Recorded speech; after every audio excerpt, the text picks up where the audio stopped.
Muy buenas tardes, queridos amigos. Como saben, el 2021 fue proclamado el año de la ciencia y la tecnología en Rusia. Nuestro país siempre ha sido famoso por sus científicos talentosos, que ha apartado la ciencia soviética y rusa al mundo en los últimos años. Los descubrimientos detrás de los cuales están los nombres de los premios Nobel Lev Landau, Piotr Kapitsa y Jores Alfeorov. Las ondas gravitatorias, el lago Vostok en la Antártida, el Observatorio Astrofísico Orbital Ruso Radioastron, los experimentos con grafeno y los átomos superpesados. La lista de descubrimientos y proyectos que cambiaron el rumbo del pensamiento científico e histórico podría continuar. El tema del mes de agosto del año de la ciencia y tecnología en Rusia es el clima y el medio ambiente, por lo que no es casualidad que hayamos elegido la Antártida, donde año tras año se registran nuevos récords de temperaturas. Mientras tanto, hace unos días, geofísicos alemanes y británicos descubrieron por qué uno de los mayores glaciares de la Antártida, el glaciar Thwaites, conocido también como el glaciar del juicio final, se está derritiendo a un ritmo anormalmente alto. Los científicos han detectado una fuente geotérmica bajo este glaciar. Hasta hace poco los expertos atribuyen el deshielo del glaciar al cambio climático global y al hecho de que en muchas partes toca el fondo del mar y por tanto está en contacto con masas de agua cálida. Pero los autores del estudio geofísico del Centro para la Investigación Polar y Marina del Instituto Alfred Wegener de Alemania y del British Antarctic Survey afirman que hay otro factor crucial. Entonces, ¿qué hay detrás del aumento de las temperaturas en la Antártida?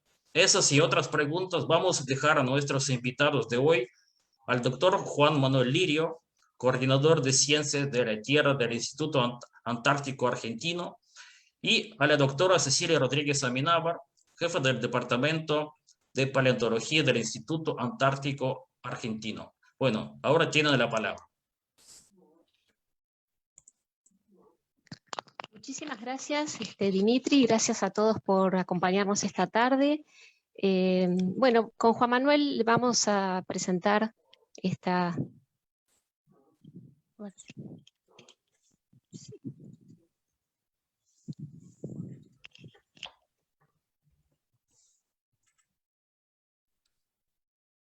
Mientras comparto pantalla. Sí. Bueno, vamos a dar un agradecimiento a Casa Rusia por confiar en nosotros. Es la segunda vez que damos una charla en Casa Rusia, esta vez en modo virtual. Y también celebramos que es el aniversario número 70 del Instituto Antártico Argentino. Y un poco les voy a contar lo que vamos a hablar. Cecilia va a hablar de lo que sería la Antártida Verde, una Antártida muy rica en flora y fauna de hace millones de años, muy diferente a la que imaginamos y que es en la actualidad. Y después yo voy a seguir hablando un poco de los cambios más recientes, cómo fue que esa fauna se extinguió de alguna manera, y qué es lo que está pasando actualmente, algo de lo que dijo Dimitri sobre estas barreras, estos glaciares que se están derritiendo, y también comentar un poquito del Ártico. Sí, si Cecilia, ¿estás libre? Sí. ¿Me puedes habilitar, Juan Manuel? Ahora sí, disculpen. Sí, me acuerdo la otra charla que hicimos en la Casa de Rusia fue muy linda y aparte tuvimos la presencia de habitantes de Antártida, los pingüinos y otros fósiles, digamos, ¿no? Sí, sí. Sí. Sí, bueno, como decimos, Dimitri, hoy no pudimos estar presentes con los pingüinos, pero bueno, estamos acá compartiendo esta tarde virtual y esperamos que, bueno, que les guste, les interese el tema. Sí, hoy pingüinos bueno, quedaron en casa. Quedaron en casa. Esperemos que próximamente sí podamos repetir esta visita de pingüinos. Bueno, como les comentó Juan Manuel, nosotros queremos hablar de los cambios que han sucedido en Antártida. Pensamos en mostrarles lo que tenemos en mente, que es una Antártida verde y cálida, como la que vemos en la imagen, en contraste con una Antártida que conocemos hoy en día, que es blanca y fría. El pasaje de esta Antártida verde y cálida hacia una Antártida blanca y fría involucró tiempo, involucró millones de años. Así que bueno, vamos a intentar mostrarles por qué se sucedieron estos cambios y cómo se evidenciaron ellos. Para poder tener primero presente lo que es el clima, los cambios climáticos, tenemos que tener en cuenta qué tipo de resolución queremos conocer, ¿no? Si nosotros queremos conocer los cambios del clima en las décadas recientes, vamos a tener un detalle de un corto periodo de tiempo, pero va a ser una alta resolución. Para ello, vamos a poder obtener registros meteorológicos. Vamos a obtener estos datos de los registros meteorológicos. Cuando queremos conocer el tiempo, el cambio climático que ocurrió en miles de años, vamos a tener una interpretación de estos datos a nivel global y vamos a utilizar testigos de hielo. Vamos a tener testigos de hielo que son perforaciones cilíndricas que se hacen en los hielos.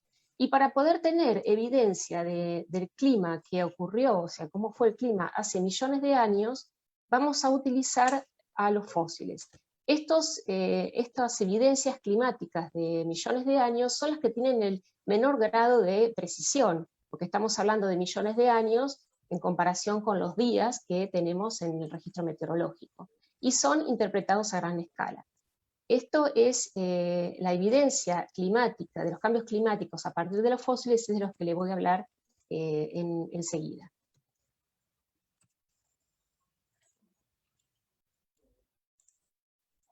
Bueno, ¿por qué se provocan estos cambios climáticos en la Antártida hace millones de años? Tengamos en cuenta que la Antártida no siempre estuvo en una posición polar, sino que hace 200 millones de años formó parte de un supercontinente denominado Gondwana, que estaba conformado por otros continentes como América del Sur, África, India, Nueva Zelanda, Australia. Y paulatinamente, a partir de esos 140 millones de años, empieza a fragmentarse y la Antártida comienza a quedar en una posición más polar, se separa definitivamente de Australia y se separa definitivamente de América del Sur. Esta separación y este aislamiento trae como consecuencia la formación de una corriente fría, que es la corriente circumpolar antártica, que tiene un sentido horario y que es muy importante porque va a frenar o se va a impedir que las aguas cálidas del norte lleguen a la Antártida y entonces Antártida queda enlazada con hielos permanentes y a su vez también esta corriente va a tener una implicancia muy importante en el clima mundial porque va a transportar calor, nutrientes, sales, carbono, etc. Entonces, entre los 140 millones de años y aproximadamente 33, 31 millones de años, eso siempre lo van cambiando, la apertura, digamos, la separación definitiva de la Antártida, eso va variando, pero aproximadamente a los 31 millones de años tenemos estos cambios de configuración y cambios climáticos que vienen aparejados a esta nueva configuración continental. Pero bueno, entonces para poder hablar de los fósiles, les voy a comentar, vamos a ver un poquito algunos ejemplos de la península antártica, porque realmente para poder estudiar fósiles la península antártica es el lugar ideal. Esta península antártica, sobre todo el noreste de la península antártica, está conformado por, como ven acá, un archipiélago de islas, bueno, un archipiélago con islas que tenemos la isla James Ross, que es la mayor, la isla Vega, la isla Cockburn, que es esta pequeñita, la isla Marambio, isla Cerro Nevado. Y la característica que tiene es que tiene fósiles desde los 140 millones de años hasta los 30 millones de años, de manera constante, es decir, reconocemos fósiles de todas esas edades. Después de los 30 millones de años también hay algunos fósiles, pero ya de manera más saltuaria, no tenemos registros de todos ellos, pero justamente para poder ver los cambios evolutivos, ambientales y paleoclimáticos, el noreste de la península antártica es el lugar ideal. Por eso atrae a científicos de todo el mundo, Y otra de las ventajas también es que el norte de la península antártica está muy cerca del continente americano, muy cerca de nuestro país de Argentina. Así que eso favorece la logística. Bueno, este lugar, esta región, ha sido estudiada, se está estudiando hace más de 100 años, y los primeros que estuvieron en esa zona recolectando fósiles fue Nordenskjöld, Otto Nordenskjöld, que fue un geólogo sueco, en la expedición sueco-argentina, que se realizó en el año 1901-1903. Esta expedición sueco-argentina de cooperación científica tenía la misión de ir a explorar estas zonas de esta región de Antártida, para conocer los organismos que habitaban, conocer la geología, y fueron a través del buque Antarctic con dinero propio de Nordenskjöld, y obtuvieron el apoyo logístico de la Argentina. No solo el apoyo logístico, sino que también Nordenskjöld y los exploradores fueron acompañados por Sobral, que fue el argentino que iría a acompañar esta expedición y sería un observador de todo el estudio científico. Algunos la historia la conocen, lamentablemente el Antarctic se hundió, ellos pasaron inviernos duros ahí, pero realmente en ningún momento dejaron de tener conciencia del lugar que estaban y hicieron la mayor colección de fósiles, y la primera colección de fósiles importantes que se encuentra en Suecia, la mayoría de ellos. Así que bueno, el legado que nos da esta expedición es, por un lado, el legado científico que ellos recolectaron y reconocieron muchas de estas localidades fosilíferas que hoy en día seguimos estudiando, y para Argentina esto fue un hito histórico porque esta expedición fue rescatada por Irízar al mando de la corbeta Uruguay, y fue el comienzo de las expediciones antárticas argentinas en la Antártida. Bueno, entonces vamos a ver un poquitito estas localidades y los fósiles, qué es lo que nos están evidenciando en cada caso. El primer caso que les quiero mostrar, o la primera localidad que les quiero mostrar, es en la península antártica, en el Monte Flora, que tiene una edad de 140 millones de años, lo que hablamos del periodo Jurásico. Acá está la base Esperanza, es una base argentina, permanente, y este pico montañoso que ven acá es el que se denomina Monte Flora. Este es el yacimiento que tiene la mayor cantidad de flora del Jurásico, está muy bien preservada, y por ser tan importante desde el punto de vista paleontológico, ha sido declarada zona antártica especialmente protegida, que está incluida en lo que es los reglamentos del Tratado Antártico. Acá, al costado de la base Esperanza, hay un refugio, un pequeño refugio, que fue fue hecho por los expedicionarios de la expedición sueco-argentina. Entonces, el afloramiento de Monte Flora, como vemos, es un pico montañoso, tiene bastante altura, son unos acantilados, y podemos observar numerosas frondes u hojas de plantas, algunas ya están extintas, otras no. En general, las frondes se encuentran en estas lajas que son muchas veces se desprenden por erosión, y algunas son también transportadas por acción glaciaria. Si podemos ver, acá en las fotos encontramos hojas de las familias de helechos, mayormente de helechos, que son muy semejantes a los helechos actuales. Estos grupos de plantas, son muy numerosas, lo que nos indican, nos están evidenciando, es la presencia de un bosque jurásico de clima cálido. Estas observaciones ya las habían hecho Nordenskjöld con sus exploradores, pero en la actualidad los investigadores, incluso hay colegas del Instituto Antártico Argentino que están estudiando nuevamente las floras de Monte Flora para poder ver las semejanzas que se encuentran entre las especies de Antártida y Patagonia, cuando se encontraba Antártida aún unida formando Gondwana. Otro ejemplo que les quiero dar de fósiles que evidencian climas cálidos es lo que encontramos en las islas James Ross y Vega, en sedimentos o rocas de una antigüedad de 80 millones de años, lo que llamamos el Cretácico tardío.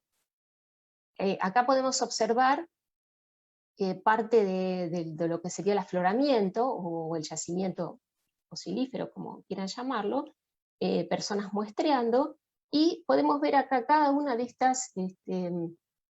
estos huequitos son lugares de muestreo. Vamos sacando fósiles pequeñitos, microscópicos, o a veces también encontramos fósiles más grandes.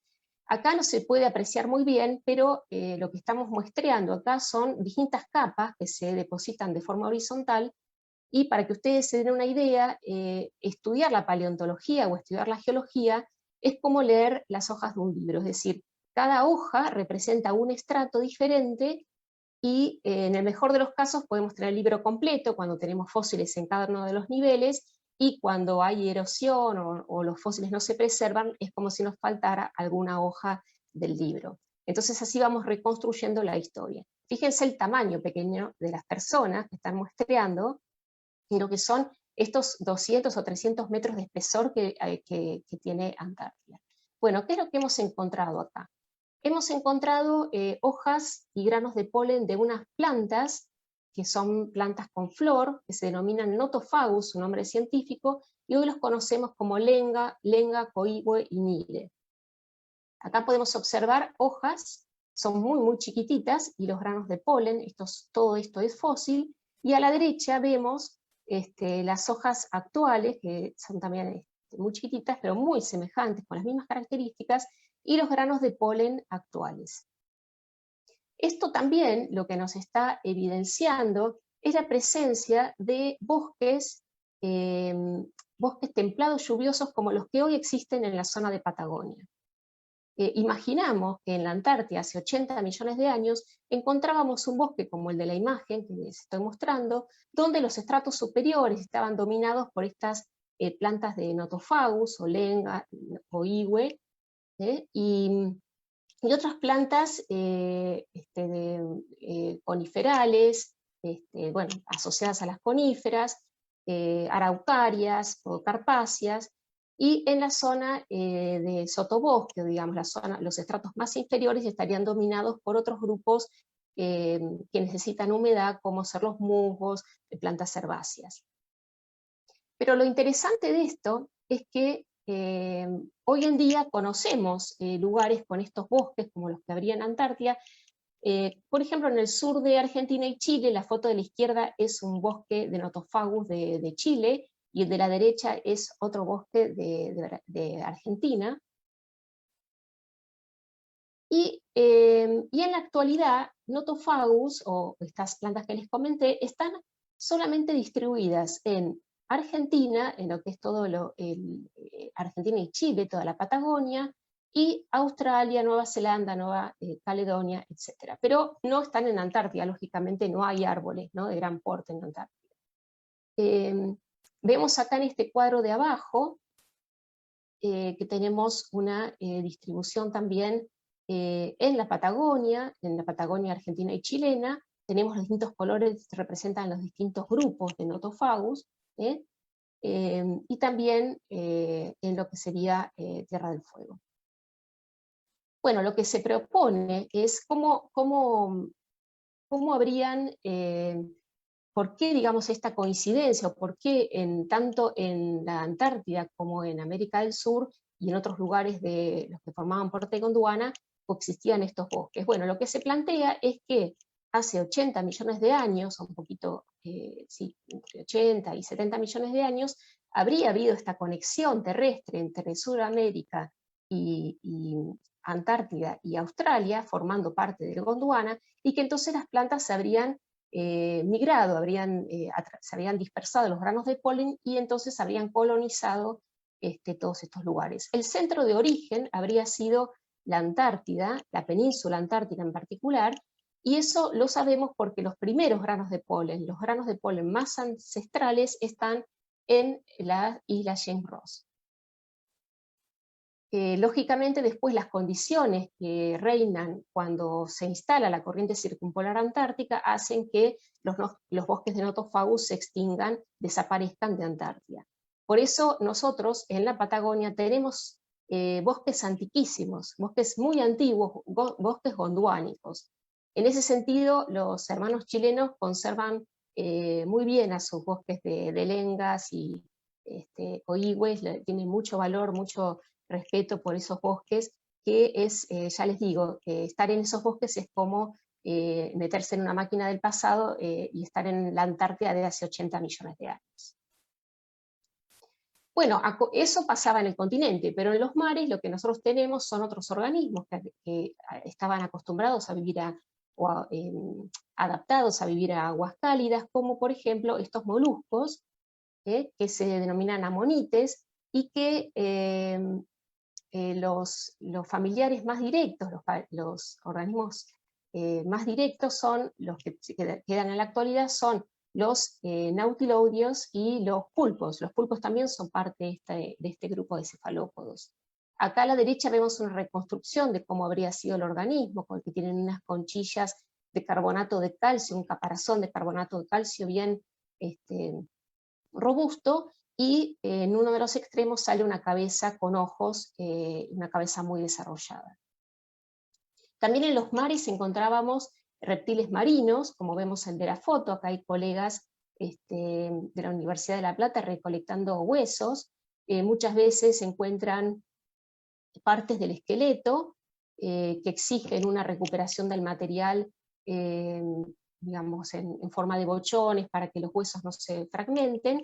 Y a veces se encuentran fragmentos y a veces se encuentra el animal completo. Como vemos acá, fíjense el tamaño grande en proporción con las personas que lo han encontrado. A veces cuando tenemos esqueletos así grandes, lo que se necesitan son varias campañas antárticas para poder exhumar al esqueleto completo.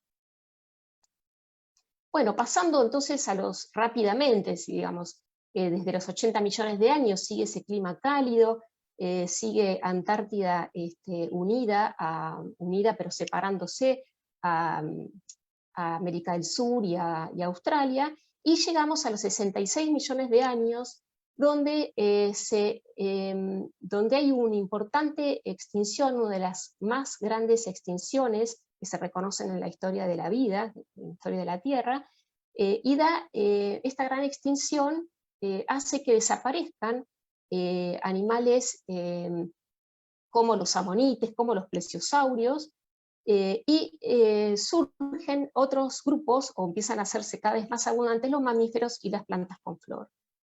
Si bien esto no está íntimamente relacionado con un cambio climático, sino que está más vinculado al impacto del meteorito como principal factor, se los menciono porque en Antártida es muy importante este cambio, este fin de la era mesozoica y el inicio de la era cenozoica, porque este fin y este inicio de eras, que nosotros en la comunidad científica denominamos límite Cretácico-Paleógeno, no se encuentra en todas partes del mundo preservado, pero en Marambio, en la isla Marambio, sí se lo encuentra con mucha claridad, o bueno, con algo de claridad, y otra de las ventajas de Marambio es que hay una gran cantidad de fósiles y además con excelente preservación. Entonces por eso este es un sitio muy especial dentro de lo que es Antártida, dentro de lo que es la península antártica o el archipiélago James Ross, que merece ser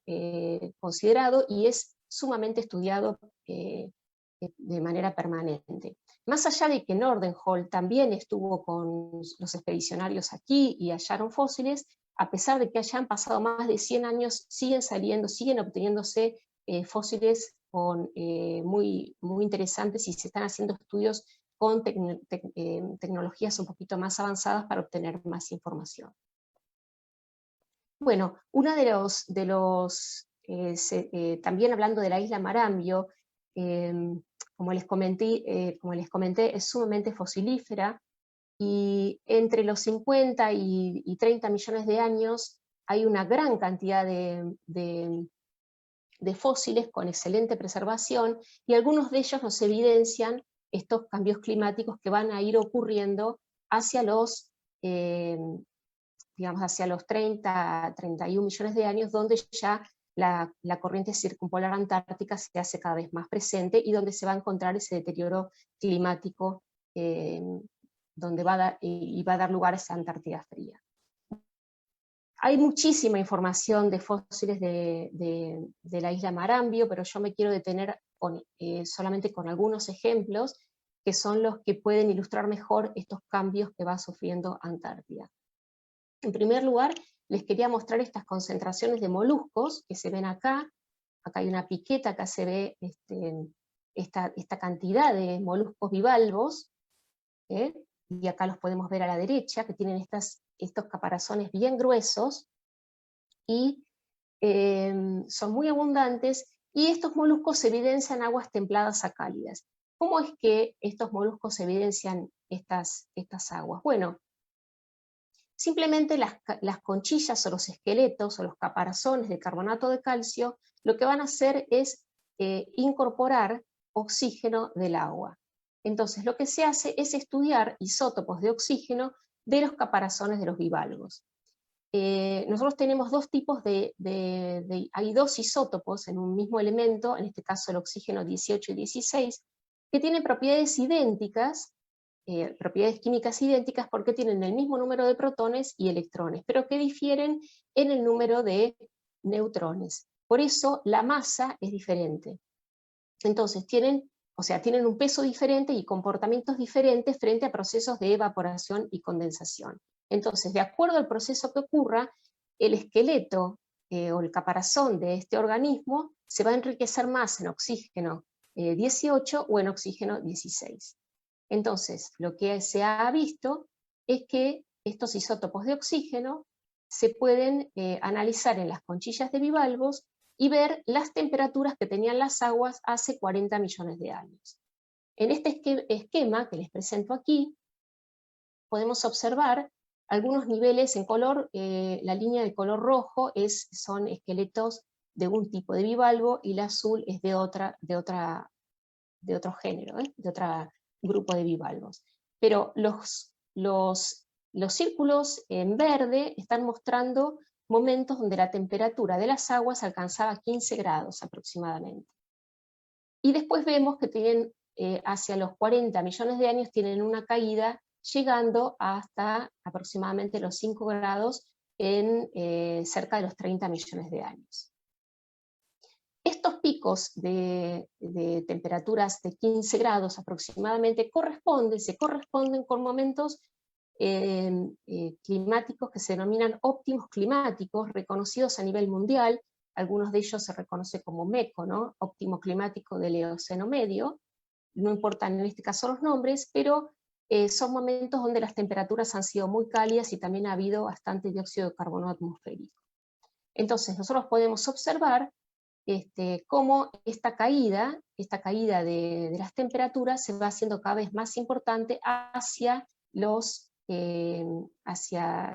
30 millones de años. Y vemos entonces cómo los bivalvos nos permiten obtener paleotemperaturas de las aguas del pasado. Bueno, otros organismos que habrían convivido con estos bivalvos son las estrellas de mar, los equinodermos.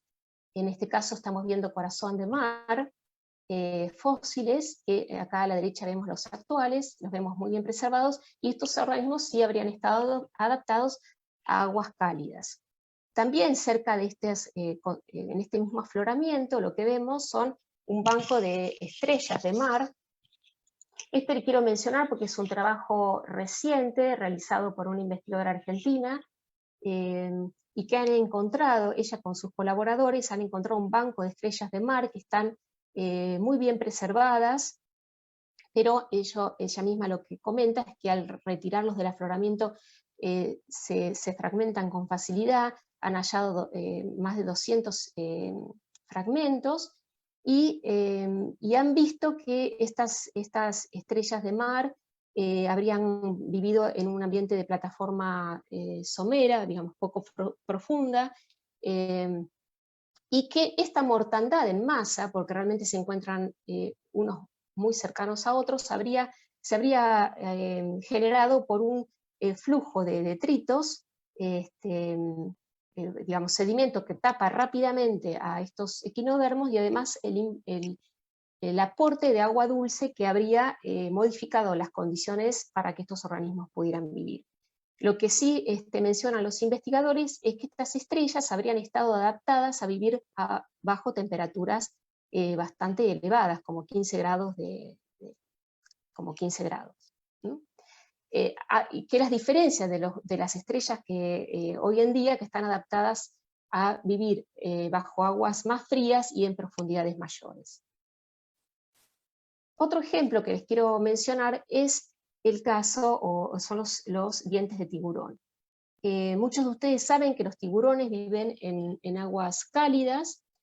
Cuando las aguas muestran alguna tendencia a disminuir su temperatura, muchos de los tiburones migran hacia las aguas, hacia condiciones mejores, y también conocen que los tiburones tienen una gran cantidad de dientes. Estos dientes tienen un recambio continuo, un recambio bastante frecuente, porque muchos de ellos quedan en las presas, y entonces al ser tan abundantes en el organismo, también se los encuentran de forma muy abundante dentro de los sedimentos. Una técnica para encontrar los dientes es realizando un tamizado diferencial, que simplemente, como vemos acá los colegas paleontólogos de la Universidad de La Plata, que están con como si fuese una bandeja con el tamiz, y lo que hacen es separar las piezas pequeñas, que son dientes de tiburones o de mamíferos, o huesitos de mamíferos también, los separan de lo que es el sedimento. Entonces, una vez separados, se pueden estudiar.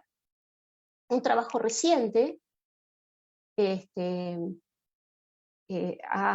colegas del extranjero, lo que han hecho es estudiar la composición de los dientes de tiburón, que son de fluorapatita, y que tienen también en su composición el isótopo oxígeno 18. Entonces han podido observar que les ha dado incluso temperaturas mayores a las que les han dado con los moluscos que les comentaba anteriormente. Los dientes de tiburón, lo que están mostrando son temperaturas cercanas a los 20 grados, es decir que en una antigüedad de, digamos, hace 40 millones de años, en la zona de la isla Marambio, teníamos tiburones que vivían en aguas de temperaturas que rondaban los 20 grados centígrados. Bueno, otro ejemplo también de esto, hablamos de las aguas, ahora hablamos rápidamente de lo que ocurre en el continente. Lo que se han visto se han estudiado y se han encontrado, colegas de Argentina en colaboración de otros países, han encontrado semillas de plantas acuáticas. Las plantas acuáticas son estos nenúfares, que tienen unas flores muy características, y lo que se han encontrado en la isla Marambio, cerca de los 40 millones de años, son numerosas semillas, más de 300 semillas. Entonces lo que esto está evidenciando, aguas cálidas, más bien estancadas, que habrían vivido también bajo estas condiciones de ambiente todavía cálido. Y asociadas con estas semillas de nenúfar, se encontraron ranas, una rana fósil. Lo que se ha encontrado son fragmentos del cráneo ornamentado y también fragmentos del ilium, que son estos huesitos de aquí. Esto se ha encontrado haciendo también un tamizado diferencial, y lo que se ha visto es que este tipo de ranas existen hoy en día en los bosques chilenos, asociados con las plantas de Nothofagus, con las lengas. Entonces, los investigadores lo que sugieren es que hace 40 millones de años el ambiente habría sido así, con Nothofagus dominando los bosques, las ranas estas viviendo apoyadas o tendidas o saltando, digamos, de un nenúfar a otro. Lo que ellos entienden es que los Nothofagus o las lengas habrían sido refugios para estos estas ranas, y hace 40 millones de años todavía teníamos este aspecto en la Antártida. Bueno, entonces, esto es, hasta acá llegamos a una Antártida todavía cálida, con bosques. Ya a partir de los 30, 35 millones de años ya empieza ese deterioro climático con el desprendimiento definitivo de América del Sur y Antártida. La corriente circumpolar antártica empieza a hacerse cada vez más importante, y Antártida empieza a tener ese aspecto más blanco, que es el que les va a hablar Juan Manuel, con glaciares permanentes, pero mientras se va enfriando va habiendo episodios de interglaciares, entre glaciares e interglaciares. Entonces, para eso lo que les voy a mostrar es la isla Cockburn, que es esa isla chiquitita que yo les mostré al principio en el esquema general del archipiélago James Ross. La isla Cockburn se estima que tiene una antigüedad que tiene, digamos, sedimentos de entre 3 y 5 millones de años. Esta isla fue también recorrida por Nordenhall, incluso ellos hicieron un campamento en la ladera, digamos, de la isla, aquí abajo. Tiene un aspecto de isla volcánica, pero no lo es. Y lo que han encontrado Nordenhall y sus colegas es un aglomerado de bivalvos llamados pecten, que representan un depósito marino poco profundo que se habría formado bajo condiciones climáticas más cálidas que las actuales.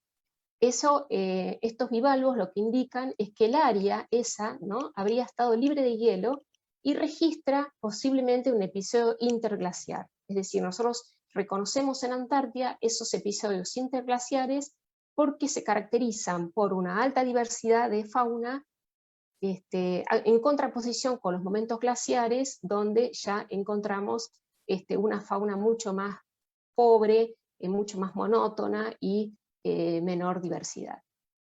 Este tipo de eventos interglaciares también los vamos a encontrar en otras regiones, no solamente en la isla Cockburn, sino también en otras partes del archipiélago James Ross, como por ejemplo la isla James Ross, donde encontramos en las bases de estas rocas volcánicas, encontramos también, acá serían en las bases, o intercaladas esas rocas volcánicas, encontramos también pectínidos.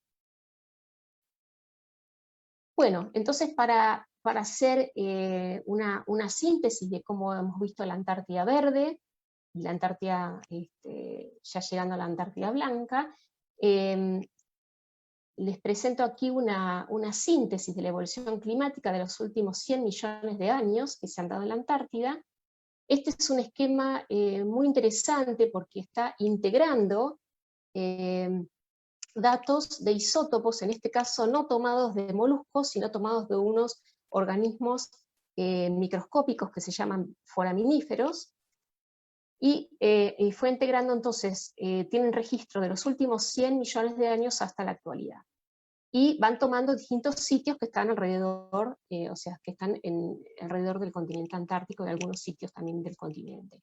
Entonces lo que vemos es que entre los 100 y los 70 millones de años tenemos valores de temperatura más altos, después tenemos con áreas libres de hielo, después tenemos también un pico de clima cálido acá, hacia lo que sería los 50 millones de años, que es un óptimo climático. También tenemos otro óptimo climático hacia los 40 millones de años, que se los había mostrado anteriormente, y ya después tenemos un decaimiento importante entre los 30 y 31 millones de años, acá tenemos un decaimiento importante, porque acá ya empieza a formarse la corriente circumpolar antártica, que va a enfriar a la Antártida, llegando a un decrecimiento importante en la actualidad.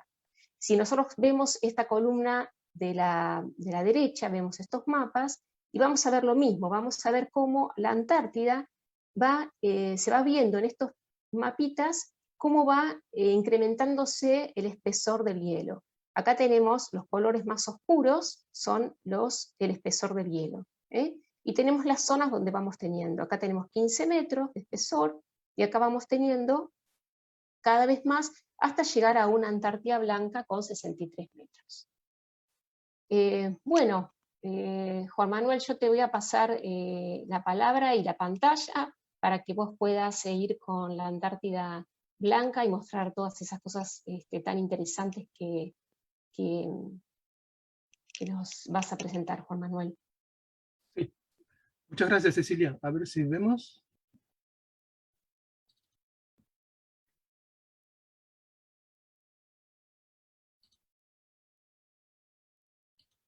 ¿Se ve ahí completo? Sí, está perfecto. Bien. Bueno, una de las cosas que quiero contar es lo importante que es para el planeta Tierra que haya un continente en posición polar como es la Antártida. A medida que la Antártida iba tomando esta posición en el Polo Sur, empezaban a producirse cambios climáticos que fueron los que registraron los fósiles y que mostró Cecilia, o sea que cada vez iba enfriando cada vez más todo el planeta, o sea que la posición polar de Antártida lo que hizo es enfriar a todo el planeta Tierra, y lo que se ve es que cada vez que la Tierra tiene una masa continental sobre un polo, ya sea el polo sur o el polo norte, lo que sucede es que se enfría todo el planeta, porque eso actúa como un gran espejo planetario que refleja los rayos del Sol. Entonces entra en lo que se llama una casa fría. Cuando Antártida se posiciona en el polo sur, empieza a enfriarse, y estos últimos 50 millones de años es lo que se llama la casa fría, producto de Antártida. O sea, de ahí la importancia que tiene Antártida como regulador del clima, ¿no? Que lo vemos acá. En otros momentos también hubo otros periodos donde hubo diferentes continentes en distintos polos, en el norte o en el sur. Pero bueno, nosotros estamos en este último, en la parte actual, en lo que sería una casa fría, o sea, una casa relativamente fría si la comparamos, por ejemplo, con el Jurásico o el Triásico, donde había animales mucho más acostumbrados al calor.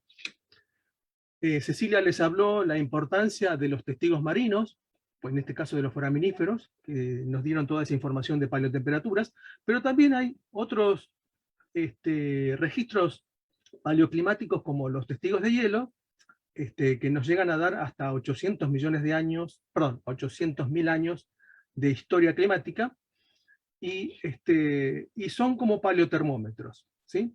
Uno de los más importantes, que fue pionero, fue un testigo de hielo que se sacó de la base rusa Vostok, en la Antártida Oriental.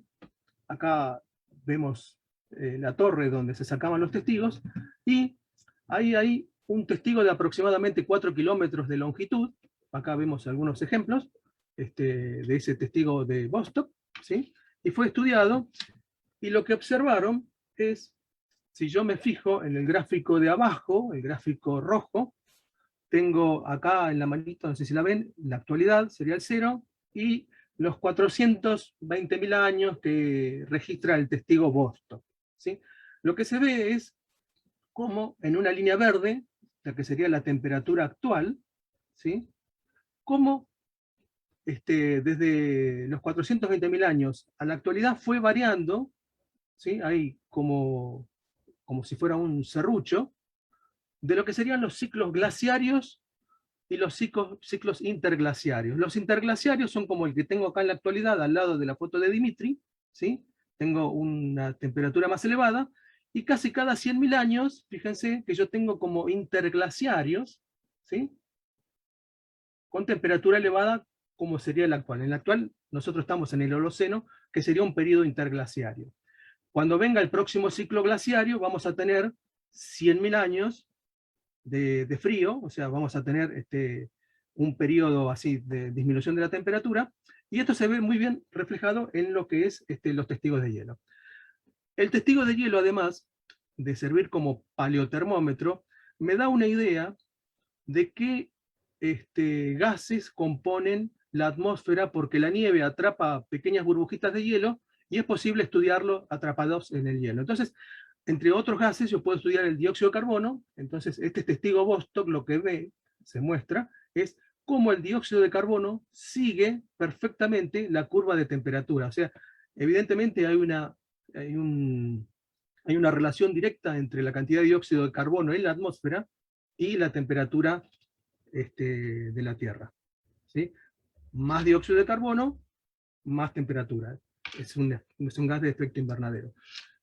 Acá lamentablemente no se ve bien, porque tenemos la foto, pero hay un pico, o quizás yo no lo vea. Ah, yo lo veo, perdón, corrí lejos. Acá se ve bien, acá en la actualidad, esta línea roja de dióxido de carbono es el aporte del hombre a la atmósfera terrestre. O sea, fíjense cómo hemos casi duplicado la cantidad de dióxido de carbono en la atmósfera estos últimos 150 años. ¿Sí? O sea, esta es una ayudita al calentamiento por aportando un gas de efecto invernadero como el dióxido de carbono, que es responsable de la parte humana, ¿no? Sí, sí. Ahora, estos ciclos glaciarios, ¿a qué responden? Básicamente responden a cambios en la órbita terrestre. Hay perturbaciones en la órbita terrestre, producto de otros planetas, que básicamente lo que hacen son ciclos que modifican ciertos parámetros orbitales terrestres, ciclos de 100.000 años, 41.000 años, 23.000 años, donde la órbita cambia, por ejemplo, de ser bastante circular a ser más elíptica, el eje de la Tierra se inclina un poquito más o un poquito menos, o el eje de giro de la Tierra apunta, por ejemplo, a la osa polar en este momento, o a otro tipo de estrella. ¿Sí? Entonces, estos tres ciclos son los más importantes, y los que vemos en el registro paleoclimático es que estos ciclos orbitales son los que van a manejar los ciclos glaciarios en los últimos 3 millones de años. Entonces, fíjense, 23.000 años, hace un par de millones de años, después los ciclos glaciarios fueron de 41.000 años, y los últimos fueron de 100.000 años, como lo vimos en el testigo de hielo de Boston. O sea que las glaciaciones vienen cada 100.000 años. Actualmente nosotros estamos en un interglaciar, y en algún momento puede venir otro ciclo, y tendríamos casi 90.000 años de frío. Fíjense que esto también lo que nos dice es que en Antártida tuvimos hielo casi en forma permanente. O sea, el hielo en Antártida ha sido constante en el tiempo, durante millones de años. ¿Sí? Hace ahora yo avanzo hasta el último ciclo glaciario, tuvo un pico máximo de extensión que se llamó el último glaciar máximo, hace aproximadamente unos 18.000 años, donde se ve que en Antártida hay hielo, pero no hay tanto, porque ya casi está colmatado de hielo el continente antártico. Puede haber un poco en lo que sería en la Patagonia, en los Andes australes, pero la mayor cantidad de hielo en el último máximo glaciario, o sea, casi hace unos 20.000 años, es en el hemisferio norte. ¿Cuánta cantidad de hielo hay en el hemisferio norte? Entre América del Norte y Eurasia, aproximadamente el hielo equivalente a 2 Antártidas. O sea, 2 Antártidas hay acá. ¿Sí? Actualmente solamente queda una pequeña porción, que es en Groenlandia, ¿sí? Que es mucho más chiquitita, pero fíjense cómo el hemisferio norte tuvo una gran cantidad de hielo, ¿sí? Y esto, lo que quería notar es que las glaciaciones se comportan diferentes según el continente con respecto a la flora y la fauna. Cuando sucede, por ejemplo, en Europa, el hielo avanza hacia el sur, y la flora y la fauna se ve como atrapada en las montañas, por ejemplo, Pirineos, Alpes, Cáucaso. Entonces, se producen extinciones porque no puede huir, básicamente. En cambio, en otros lugares, como en Asia o en América del Norte, la fauna y la flora puede escaparse. Por ejemplo, en este caso, cuando vemos América del Norte, esta fauna puede ir más al sur, como a Florida o a México o a Cancún, a tomarse como unas vacaciones cálidas, y no tiene problema con el frío glaciario. Incluso hay un puente que se conecta a América del Norte con América del Norte, porque el nivel del mar, al haber tanto hielo en tierra, bajó unos 130 metros. ¿Sí? Entonces era posible caminar entre Asia y América del Norte. Entonces, fíjense que en este caso las glaciaciones no producen extinciones. Pero ¿qué pasa en Antártida? En Antártida, toda esa hermosa flora y fauna que mostró Cecilia fue barrida por los glaciares, porque los glaciares básicamente llegaron a cubrir todo el continente e incluso más allá. Avanzaron por el mar y llegaron hasta el borde de la plataforma continental antártica, o sea que no le dejaron espacio ni para la flora ni para la fauna, y quedaron quizás en algún pequeño refugio algunos elementos de la biota, ¿sí? Si nosotros vemos, cuando se forman, entre otras cosas, las barreras de hielo, que vamos a charlar en relación a lo que dijo Dimitri, las barreras de hielo se forman cuando había mucho hielo en el hemisferio norte, el nivel del mar había bajado unos 130 metros, y el hielo en las plataformas se podía apoyar en tierra y tendría un espesor de unos 500 metros más elevado que el actual en Antártida, ¿sí? Sobre todo en lo que es la península antártica. O sea, cuando se forman las plataformas de hielo, yo no tengo agua casi en la plataforma, no tengo.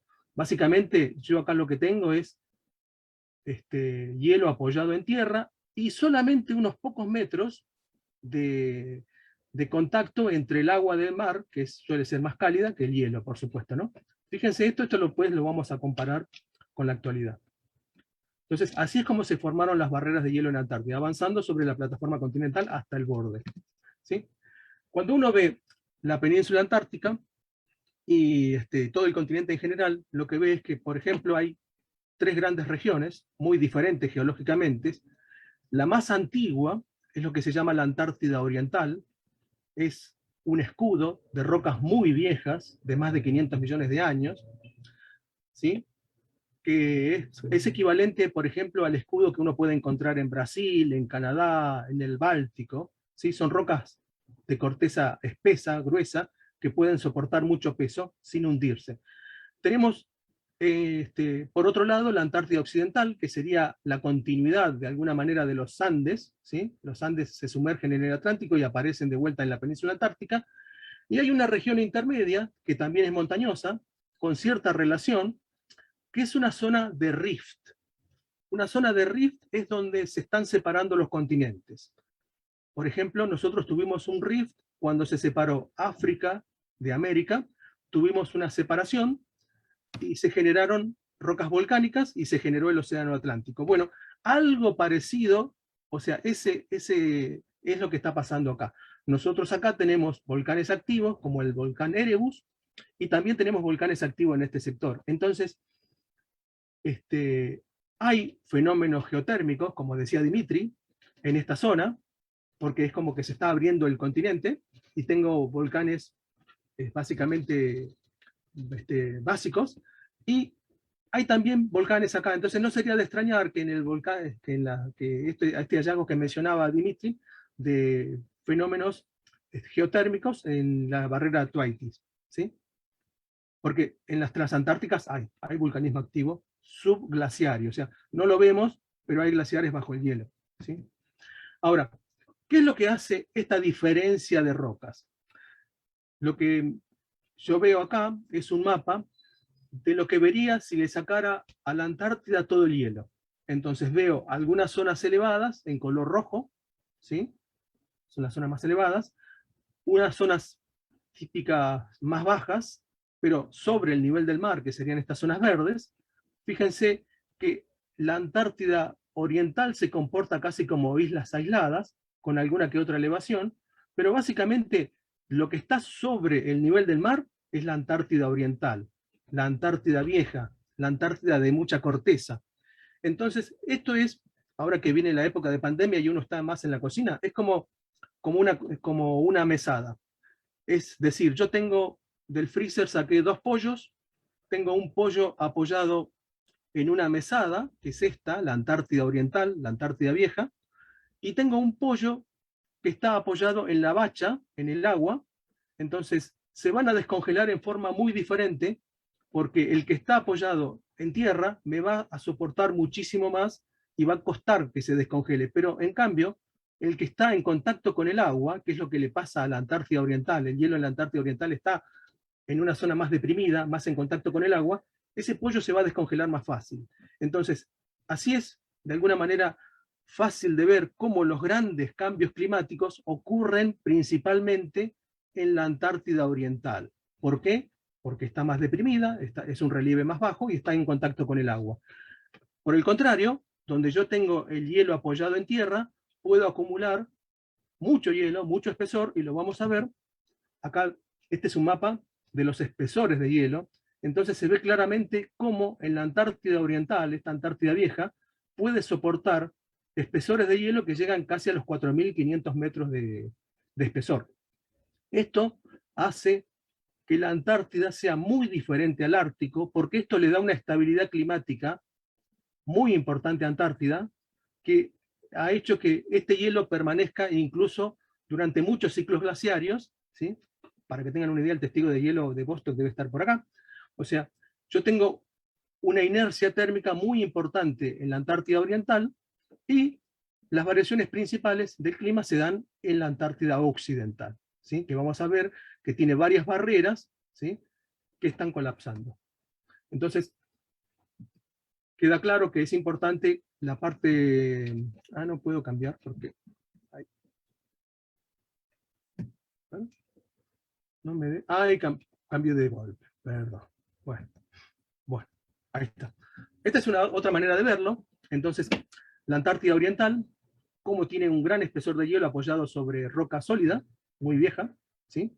En cambio, en la Antártida Occidental, los espesores son menores y están las barreras de hielo. Acá es donde están los grandes cambios que produce. Y el glaciar Thwaites debe estar por acá, donde mencionó Dimitri.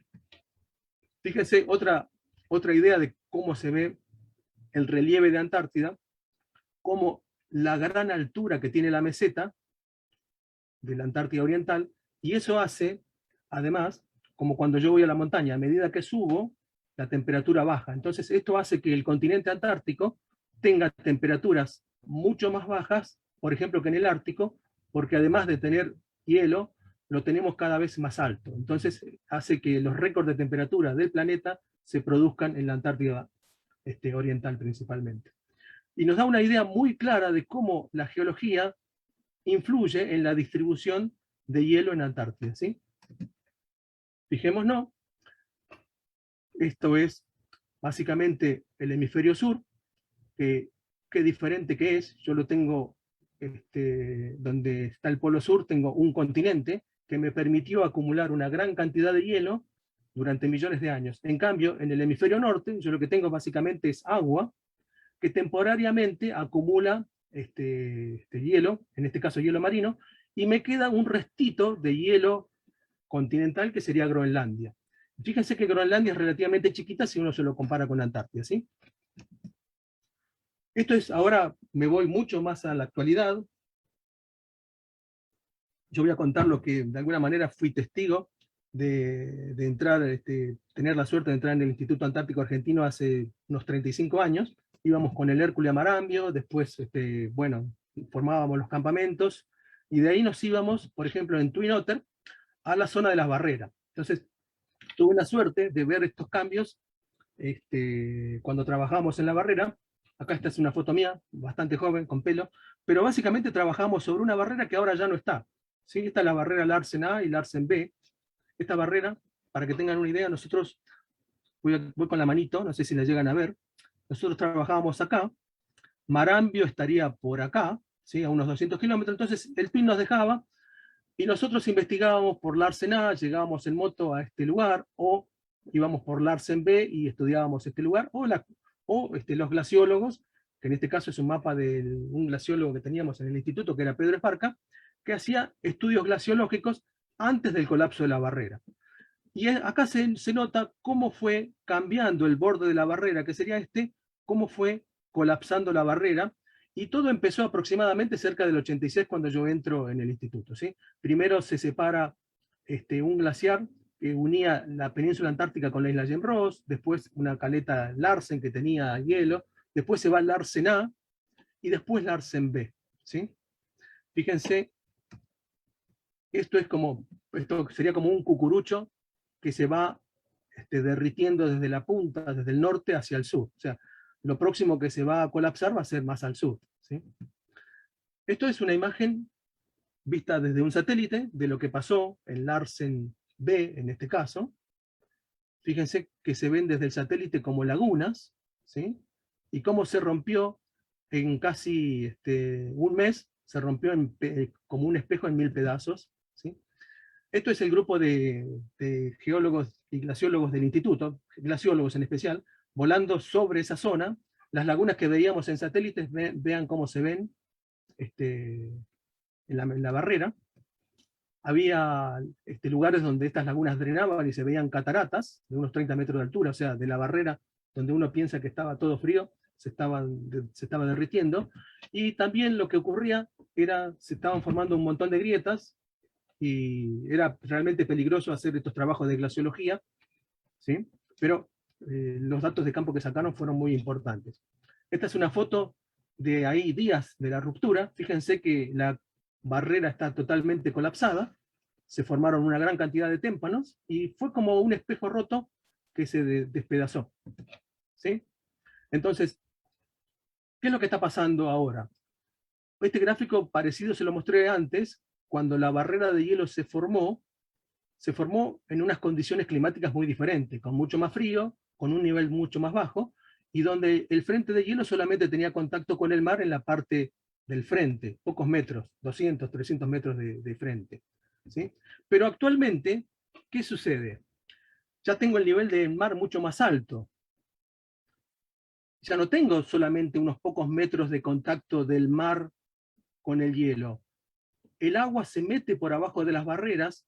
Esto, la escala no está bien representada, esto puede tener 100 o 200 kilómetros de largo, de distancia. Entonces, tengo una interacción del agua marina con el hielo de la barrera, y el agua la está derritiendo de abajo a la barrera. Aproximadamente creo que de unos 4 metros a 6 metros, depende de dónde, pero el agua contribuye muchísimo. Entonces, la barrera está inestable, porque básicamente es lo que contaba recién. Ahora es como la barrera, es como un pollo que lo puse en el agua. Antes la barrera estaba apoyada en tierra. Entonces, esto es inestable, y lo que va a tender es a destruirse, a derretirse, ¿sí?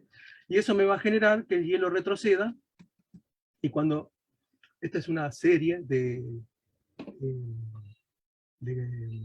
figuras, de mapas, donde se ve hace unos 20.000 años hasta dónde llegaba el borde del hielo, cómo fue progresando cada vez menos hielo, cada vez menos barrera, y acá, en el último, en la actual, nos fijamos qué es lo que está quedando de barrera en la península antártica. O sea, es algo natural que viene ocurriendo hace 20.000 años, la barrera es inestable y cada vez se viene contrayendo cada vez más, ¿sí? Va desapareciendo del norte, y lo próximo será, desaparecerá esto seguramente, con algún tiempo, ¿sí? Ahora, algunos efectos más recientes. Acá esta es la base Matienzo, donde nosotros armábamos ese trineo y salíamos de expedición, ¿sí? Es una base temporal de la Fuerza Aérea de Argentina, y en este momento, acá en esta foto, era cuando hacíamos estas expediciones. Acá está la barrera Larsen A, la del norte, y por acá en el sur estaba la barrera Larsen B, era el límite este Nunatak. Y vemos ahora cómo está en la actualidad del Nunatak. Ahora ya no hay barrera, o sea, no hay hielo grueso, al contrario, hay mar. Entonces, uno de los efectos que se nota ahora por el haberse ido las barreras es que ahora, en el verano, este Nunatak, que es muy fácil de erosionar, es como ceniza volcánica, yo la agarro con la mano y la puedo arrancar fácilmente, está sufriendo erosión por parte del oleaje. Entonces, acá tengo otra foto de la base Matienzo, se ve muy bien cómo el mar y el oleaje influyen, ¿sí? Acá todavía tengo algo de mar congelado, pero fíjense cómo el oleaje ha generado esta playa y cómo se va comiendo la base, ¿sí? Entonces, yo tengo problemas de erosión costero producto del cambio climático actual, ¿sí? Si nos vamos más al norte, esta es la península antártica, yo les voy a mostrar una foto de acá, un estudio no hecho de un año, sino de unos 35 años aproximadamente, desde 1985, de qué es lo que está pasando en las Shetland, las islas Shetland del sur que están acá, ¿sí?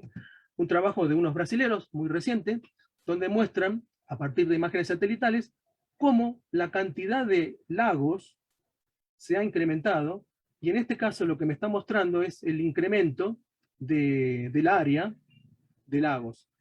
Desde el 85 a la actualidad se ha aumentado 7 veces el área de agua. O sea, los glaciares se están retrocediendo y se están formando cada vez más lagos en la península antártica, en especial en la Shetland. Esta es otra isla, lo mismo, ¿no? Estos son, los círculos son los porcentajes. O sea, yo tengo básicamente en las zonas costeras mucho retroceso glaciario, sobre todo si está en contacto con el mar, y formación de lagos, ¿sí? Proglaciarios, del glaciar. ¿Cómo también afecta el cambio climático a otras, en especial a obras de infraestructura? A veces uno construye y cree que está construyendo sobre terreno firme, como en este caso, esto sería permafrost, pero muchas veces lo que tengo es una capa de hielo, quizás de un antiguo glaciar, que con el tiempo se derrite, en este caso el hielo se está derritiendo, ¿sí? Y formó esta laguna. Pero yo tengo hielo abajo de lo que creo que es algo firme, ¿sí? Se nota bien claro acá.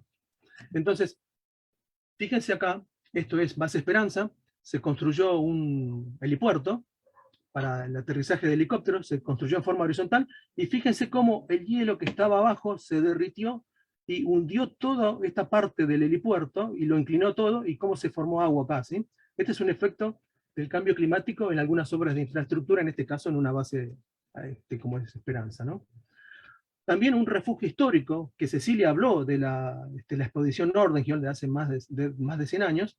Ellos construyeron una choza que sirvió de refugio durante 2 años, sobre una antigua morena, que básicamente parece una montaña, pero en realidad la parte interna es hielo. Entonces se nos está derritiendo el hielo del núcleo de esta morena, y está de alguna manera poniendo en peligro la estabilidad de la casa, del refugio, y además del incremento de la erosión marina que viene por acá, ¿sí? Que está afectando. Entonces tenemos que hacer obras de remediación en este refugio. O sea, nos afecta a refugios históricos. También pasó algo parecido en una casa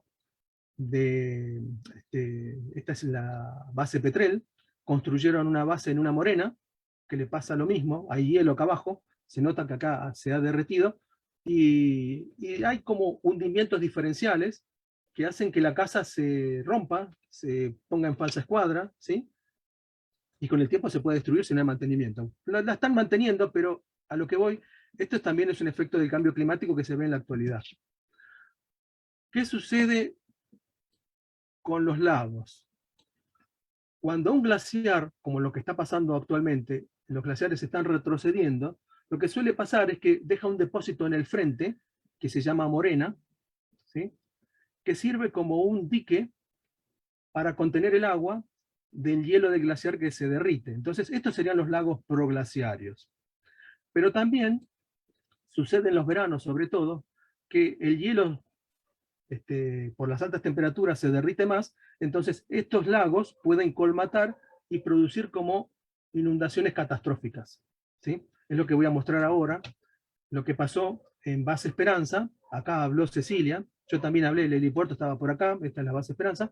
Fíjense, la Base Esperanza tenía esta pequeña casita que era donde tomaba agua de este lago, la base, y este lago tenía este tamaño, pero una inundación catastrófica lo que hizo fue destruir el dique de contención y quedó este pequeño lago, ¿sí?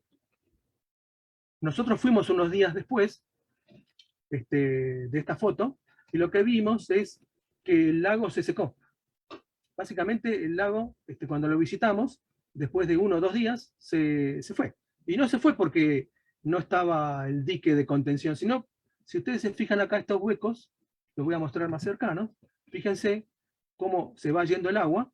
Acá hay como sumideros, hay como pozos, ¿sí? Acá se nota bien, cómo parece como si fuera un inodoro, ¿sí? Que hay un caño, básicamente, que conecta esa red de alguna manera de agua, y la lleva directamente al mar. O sea, debe haber una red de túneles dentro del hielo que hace que el agua no pueda ser contenida ya en el fondo de este lago.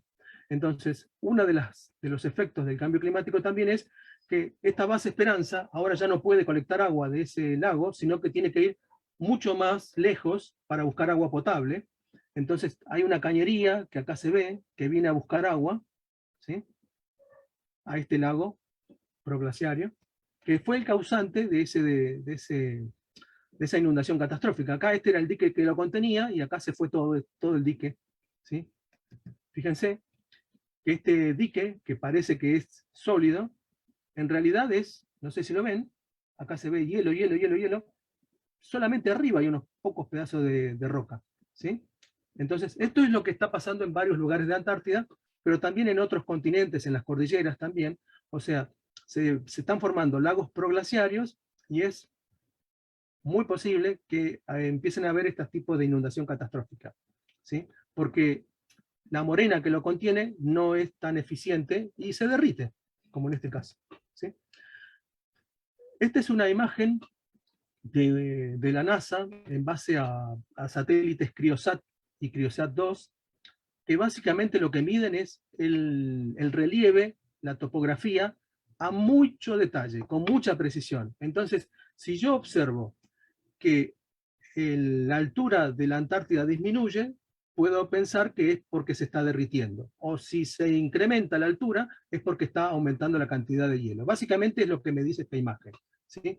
Entonces, en celeste yo lo que tengo es cuando hay lugares donde hay más hielo. Básicamente tengo más hielo en Antártida, en la Antártida Oriental. ¿Se acuerdan que habíamos dicho que era la más estable? Bueno, es una de las pocas que está ganando altura, o sea, está ganando hielo, producto de las precipitaciones de nieve. En cambio, las zonas costeras, que están en rojo, son las que están perdiendo hielo, ¿sí? Y vemos muy bien que los mayores cambios se producen en la península antártica. Acá está la zona de Thwaites, o sea que se está colapsando lo que mencionó Dimitri, ¿no? O sea, básicamente lo que tenemos es esta colección de los últimos 16 años, una seriada importante, o sea, tener 16 años es muy bueno, es un producto bastante nuevo de la NASA. Lo que me está diciendo es que los grandes cambios que están ocurriendo en la Antártida son en la parte costera, que no llegan a compensar estas pérdidas de hielo al hielo que entra en la Antártida Oriental. O sea, esta cantidad es mucho menor que la que se está yendo, ¿sí? ¿Qué es lo que pasa en el Ártico? Vamos a meternos más en el Ártico ahora, ¿sí?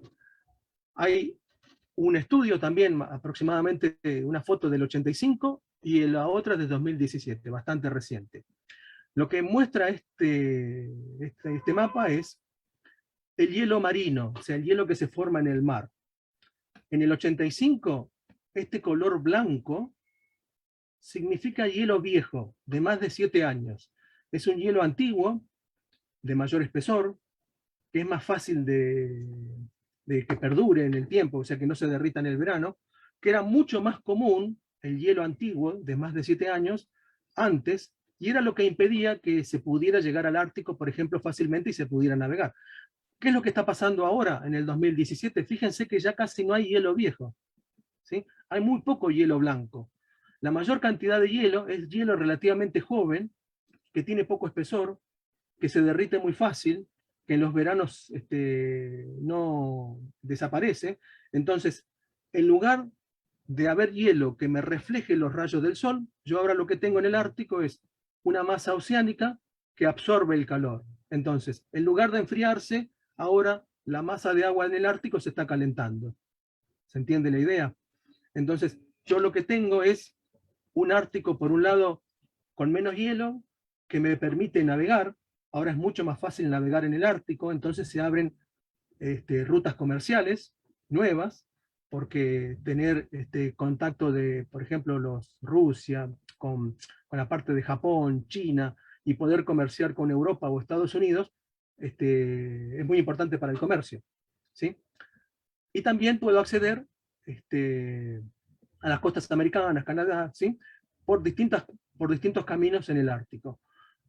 Esto también hace de alguna manera, una disputa por los recursos. O sea, ahora voy a poder explotar mucho más fácil que antes en el Ártico. Entonces, hay una carrera por los recursos del Ártico, ¿sí? Que nuestros amigos rusos tienen que saber mucho mejor que yo, por supuesto, ¿sí?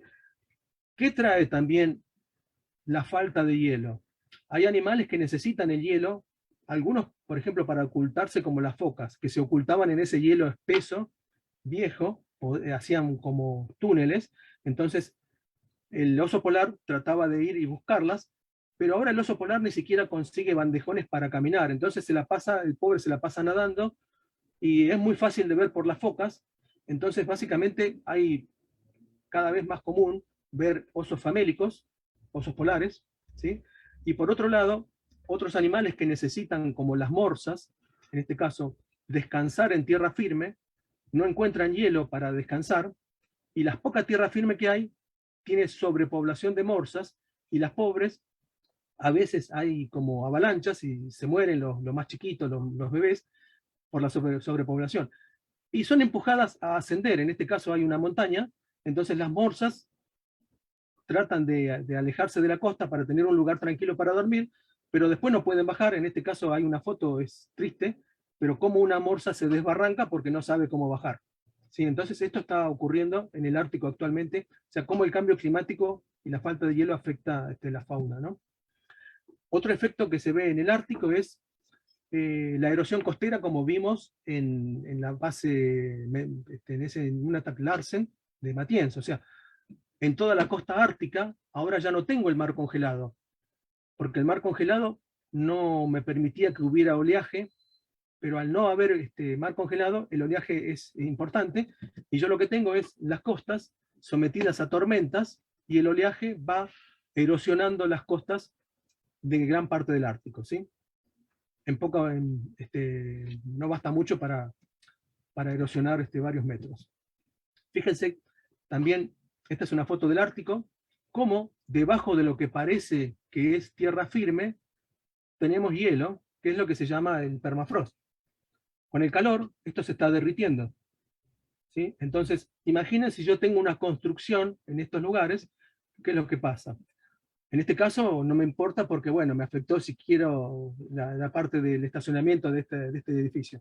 Pero en otros lugares hay pueblos, cosa que está faltando, que no hay en Antártida, pero afecta mucho la infraestructura en el Ártico, este derretimiento del permafrost, ¿sí?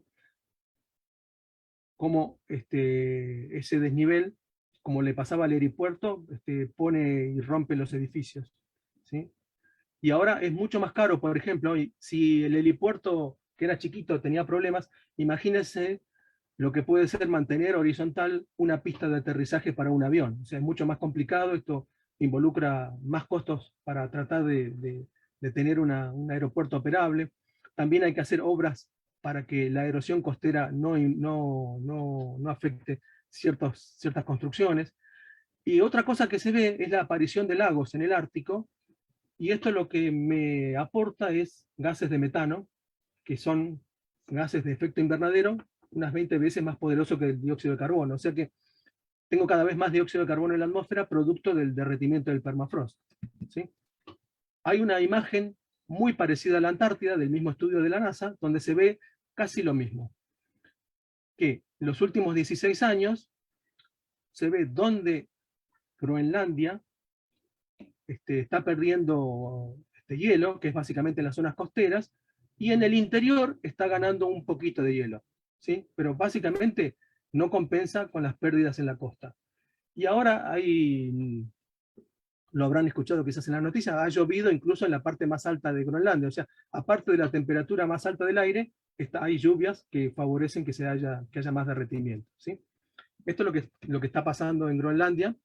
Básicamente, como las lagunas que vimos en Larsen, ¿sí? Se forman como hoyos donde el agua se escurre, acá lo veo, ¿sí? Se escurren, son molinos, y llegan a la base, y esto además facilita el desplazamiento y el agrietamiento del hielo, o sea que esto empeora las cosas, ¿sí?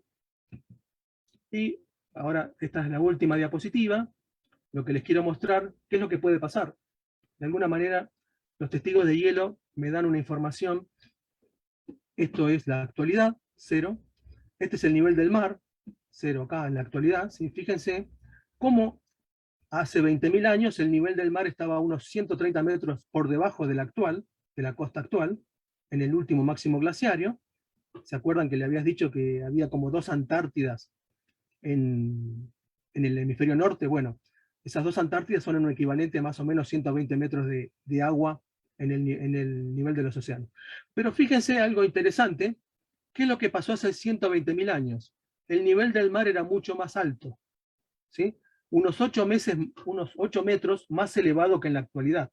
O sea, en el último interglaciario, hace 120.000 años, el nivel del mar era más elevado. Eso significa que hace 120.000 años no había hielo en Groenlandia.